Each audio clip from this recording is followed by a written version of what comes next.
Philips உடைய 3000 series iron boxுக்கும் 1200 watts iron boxுக்கும் என்ன difference அப்படின்றத பார்த்தறலாம். 3000 series iron box பத்தி டீடைல் வீடியோ லாஸ்ட் வீடியோல போஸ்ட் பண்ணிருக்கோம், செக் பண்ணி பாருங்க. பெரிய iron box மாதிரியே இதுலயும் வாட்டர் போர் பண்றதுக்கு ஆப்ஷன் கொடுத்திருப்பாங்க. கேன் வாட்டர் யூஸ் பண்ணிக்கோங்க. பெரிய iron box மாதிரி இதுல நீங்க நினைக்கும் போதெல்லாம் ஸ்டீம் பண்ண முடியாது.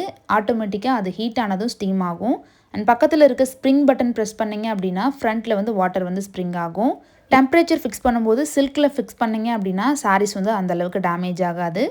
Low steam high steam option கொடுத்திருக்காங்க and க்ளீனிங் ஆப்ஷன் கொடுத்திருக்காங்க.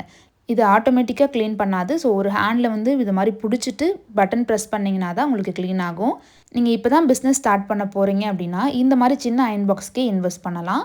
இல்ல ஸ்டார்டிங்கே இன்வெஸ்ட் பண்ண ரெடியா இருக்கீங்க அப்படினா இந்த மாதிரி 3000 சீரிஸ் அயர்ன் பாக்ஸ்க்கு இன்வெஸ்ட் பண்ணலாம். இதுல எக்ஸ்ட்ரா ஒரு சில ஆப்ஷன்ஸ் கொடுத்திருப்பாங்க. லாஸ்ட் வீடியோல எக்கோ ஆப்ஷன் பத்தி சொல்லல. இந்த எக்கோ ஆப்ஷன் நீங்க ஜெனரேட்டர் யூஸ் பண்றீங்க ஆர் கரண்ட் பில் சேவ் பண்ணனும்னு நினைக்கிறீங்க அப்படினா எக்கோ மோட் வந்து யூஸ் பண்ணலாம். நெக்ஸ்ட் வீடியோல நார்மல் அயர்ன் பாக்ஸ் பத்தி தெரிஞ்சுக்க நம்மளுடைய பேஜை ஃபாலோ பண்ணிட்டு இந்த ரீலை உங்களுடைய ஃப்ரெண்ட்ஸ்க்கு ஷேர் பண்ணி விடுங்க. Thank you.